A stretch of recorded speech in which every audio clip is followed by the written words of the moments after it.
PM Modi आज सुबह 11 बजे मन की बात कार्यक्रम के जरिए देश को एक बार फिर से संबोधित करेंगे। इस बार का मन की बात कुछ खास हो सकता है क्योंकि आज लॉकडाउन 4.0 का आखिरी दिन है और वहीं दूसरी तरफ मोदी सरकार के दूसरे कार्यकाल का 1 साल पूरा हो चुका है। मोदी सरकार की उपलब्धियों को लोगों तक पहुंचाने के लिए बीजेपी 23 जून तक के लिए एक विशेष अभियान चला रही है। इधर गृह मंत्रालय ने लॉकडाउन खत्म होने से पहले नई गाइडलाइंस जारी कर दी, लिहाजा इन दोनों मुद्दों का मन की बात में पीएम मोदी खास जिक्र कर सकते हैं।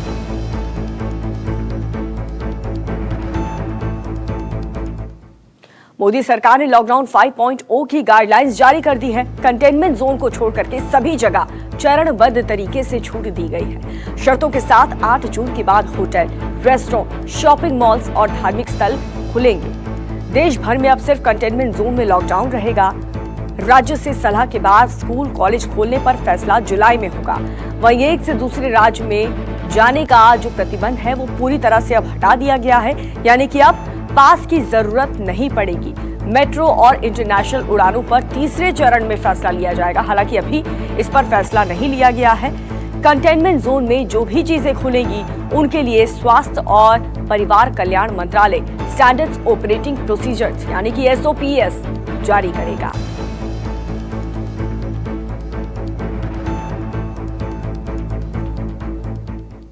लेकिन देखिए, सवाल उठता है ऐसे में कि आज लॉकडाउन 4.0 खत्म हो रहा है तो 1 जून से क्या स्थिति रहेगी, इसके बारे में भी जान लीजिए आप। केंद्र सरकार की गाइडलाइंस के हिसाब से राज्य सरकारें छूट दे सकती हैं। कंटेनमेंट जोन के बाहर राज्य सरकारें छूट का ऐलान कर सकती हैं। लोगों को शर्तों के साथ आवाजाही की इजाजत होगी। पहले से ज्यादा कर्मचारियों के साथ दफ्तरों में काम हो सकता है। राज्य सरकारें अपने हिसाब से बाजार खोलने की छूट भी दे सकती है।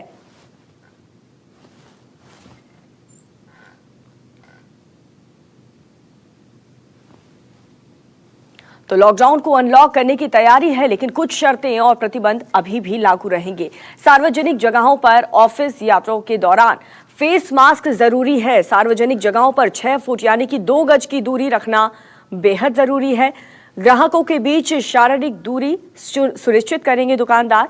दुकानों में एक वक्त में 5 से ज्यादा ग्राहक नहीं आ सकेंगे। शादी समारोह में पहले की तरह ही 50 लोग शामिल हो सकेंगे। अंतिम संस्कार में 20 से ज्यादा लोग शामिल नहीं हो सकेंगे। सार्वजनिक जगहों पर थूका तो राज्य फाइन भी लगा सकेंगे। सार्वजनिक जगहों पर शराब, पान, गुटखा, तंबाकू प्रतिबंध। ऑफिस को सलाह, आपको बता दें, जहां पर तक संभव हो वर्क फ्रॉम होम किया जाएगा। समय समय पर पूरे ऑफिस को सैनिटाइज भी किया जाएगा। ऑफिस में कर्मचारियों के बीच दूरी और 2 शिफ्ट के बीच अंतर जरूरी है। ऑफिस के स्टाफ के लंच ब्रेक भी अलग अलग वक्त पर ही रहेंगे। तो ये तमाम बातें हैं जिसका खास तौर पर ख्याल रखना होगा।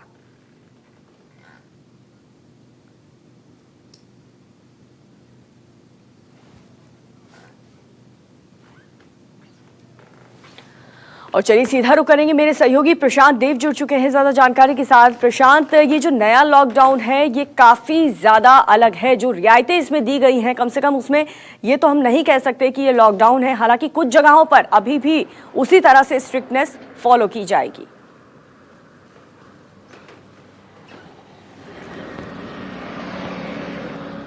जी देखिए, बिल्कुल ठीक बात है, क्योंकि अब केंद्र सरकार ने अपनी इस गाइडलाइन में इस लॉकडाउन को अनलॉक कर दिया है। उसमें लिखा हुआ है ये अनलॉक है। अब तो केंद्र सरकार की तरफ से जो भी पाबंदियां थी वो एक तरीके से लिफ्ट कर ली गई, हटा ली गई हैं, सिवाय कंटेनमेंट जोन के।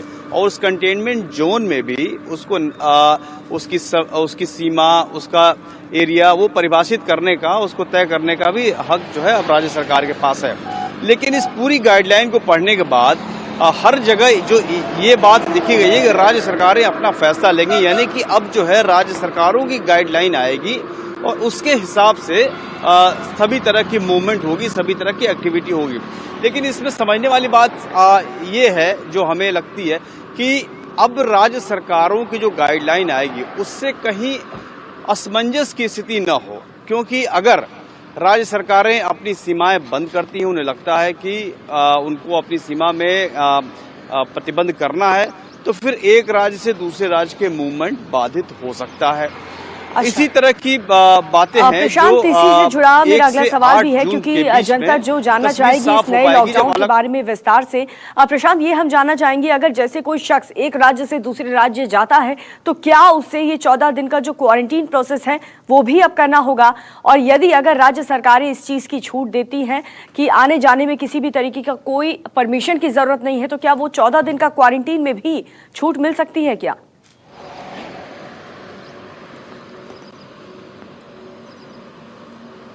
देखिए, 14 दिन की क्वारंटीन की बात जो है इस गाइडलाइन में नहीं है। केंद्र ने अपने तरफ से ये इस बात की आज़ादी दे दी है कि किसी भी किस्म के ई पास या कोई पास कोई सर्टिफिकेट की ज़रूरत नहीं है। अगर आपको इंटरस्टेट मूवमेंट करना है, पर्सनल मूवमेंट करनी है या कोई मालवाहक गाड़ी है, कि कोई पास की ज़रूरत नहीं है, बिल्कुल फ्री कर दिया। अब बात आती है राज्य सरकार पे, लेकिन राज्य सरकार इसमें प्रतिबंध लगा सकती है। तो यही एक बात है जो 1 तारीख से 8 जून के बीच में चीजें साफ हो जाएंगी। जी, चलिए, बहुत बहुत शुक्रिया आपका प्रशांत, इस अहम जानकारी के लिए। तो लगातार इससे जुड़ी जानकारी हम अपने दर्शकों तक पहुंचाते रहेंगे, लेकिन कई राज्य आज 1 जून से लॉकडाउन में छूट से जुड़े ऐलान कर सकते हैं। इस बीच कई राज्य ने कोरोना के बढ़ते संक्रमण को देखते हुए लॉकडाउन को बढ़ाने का ऐलान कर दिया। मध्य प्रदेश में शिवराज सरकार ने 15 दिन के लिए लॉकडाउन बढ़ाने का ऐलान कर दिया है, यानी कि यहां पर अब 15 जून तक लॉकडाउन उसी तरह से लागू रहेगा।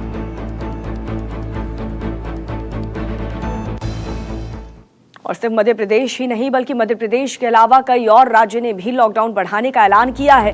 पंजाब में पूरे 1 महीने के लिए लॉकडाउन को बढ़ा दिया गया, यानी कि यहां पर अब 30 जून तक लॉकडाउन रहेगा। पश्चिम बंगाल की ममता सरकार ने भी लॉकडाउन को और 15 दिन बढ़ाने का फैसला लिया, यानी कि अब पश्चिम बंगाल में 15 जून तक लॉकडाउन रहेगा। हालांकि 1 जून से कई और छूट भी दी जाएगी। और यूपी में लॉकडाउन को लेकर के आज गाइडलाइंस जारी होंगी। सीएम योगी आदित्यनाथ आज दोपहर 12:30 बजे प्रेस कॉन्फ्रेंस करेंगे। ऐप के जरिए होने वाली इस प्रेस कॉन्फ्रेंस में ही लॉकडाउन को लेकर के वो गाइडलाइंस जारी करेंगे।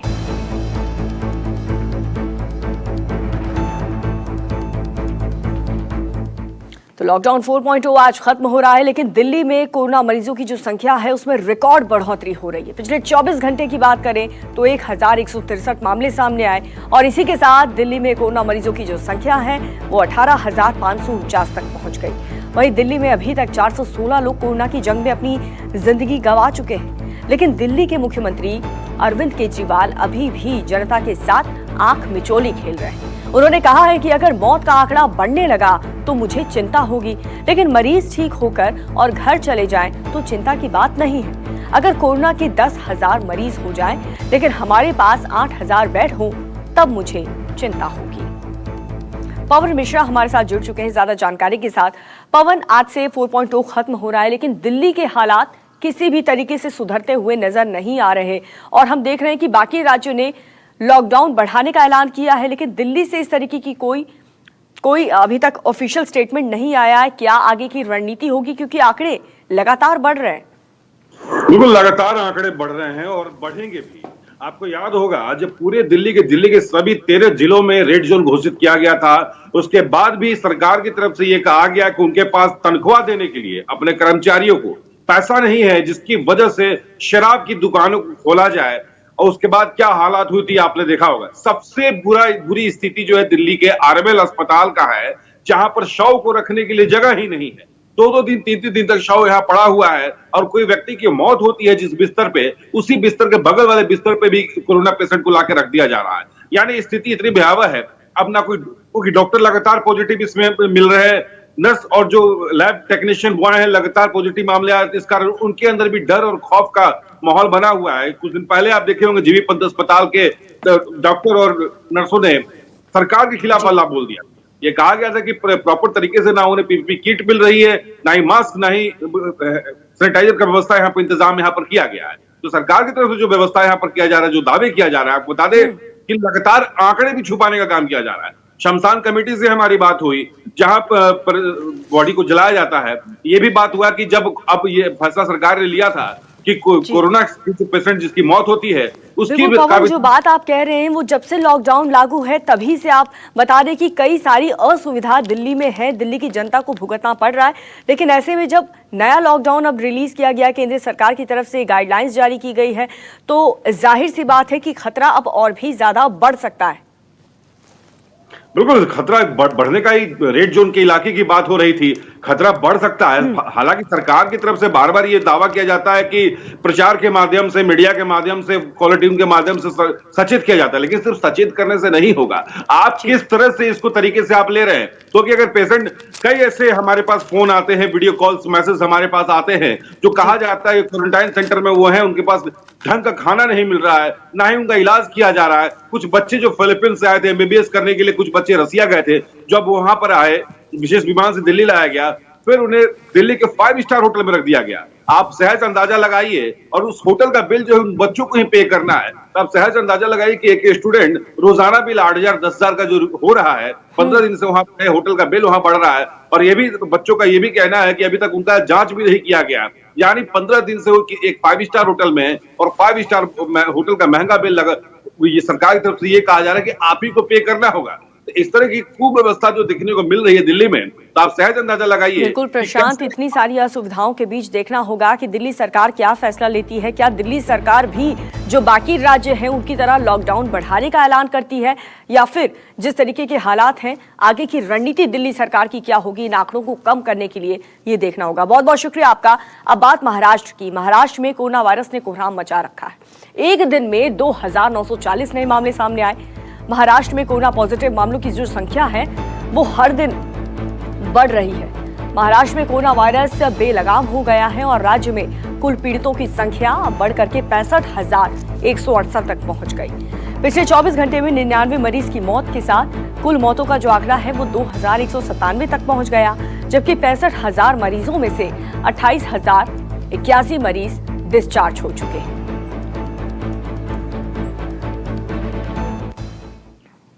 और मुंबई कोरोना का हॉटस्पॉट बना हुआ है। पिछले 24 घंटे में कोरोना से 54 लोगों की मौत हो गई और इसी के साथ मुंबई में कोरोना से मरने वालों का जो आंकड़ा है वो 1,227 तक पहुंच गया। मुंबई में कुल कोरोना पीड़ितों की जो संख्या है वो 38,442 हो गई।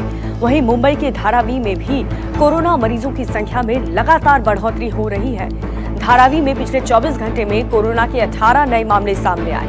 धारावी में अभी तक कुल 1,733 कोरोना पॉजिटिव मिले हैं। वहीं 71 कोरोना मरीजों की अब तक मौत हो चुकी है।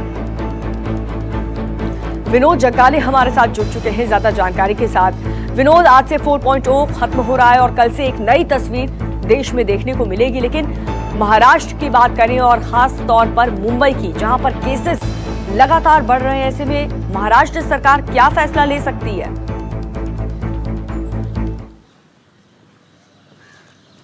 देखिए, आने वाला लॉकडाउन 5 उसकी तस्वीर क्या रहेगी, इसको लेकर राज्य सरकार आज फैसला लेने वाली है।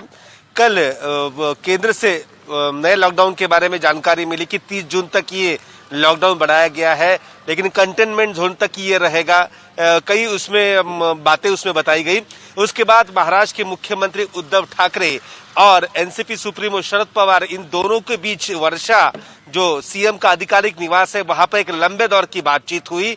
यहां पर बातचीत में जो सूत्रों से हमारी बात हुई उसमें जानकारी ये मिली है कि शरद पवार चाहते हैं कि लॉकडाउन में थोड़ी राहत, अच्छी खासी राहत दी जाए, जिसके चलते ये अर्थव्यवस्था जो है वो पटरी पर आ जाए। लेकिन उद्धव ठाकरे ये चाहते हैं कि जो बड़े महानगरों में ये महामारी फैली है वहां पर रियायत नहीं देनी चाहिए, लॉकडाउन जारी रखना चाहिए। 6 जो आईएएस अधिकारी है, उन आईएएस अधिकारी की कमेटी बनाई गई थी, वो कमेटी ने उद्धव ठाकरे को अपनी रिपोर्ट सौंपी है और ये जो लॉकडाउन है नया, तो उसमें क्या रियायत देनी चाहिए, क्या होना चाहिए, इसके बारे में भी यहाँ पर उद्धव ठाकरे को जानकारी दी गई है। तो आज महाराष्ट्र सरकार अपना फैसला वहां पर लेगी कि लॉकडाउन में क्या रियायत दी जाएगी और कहाँ दी जाएगी।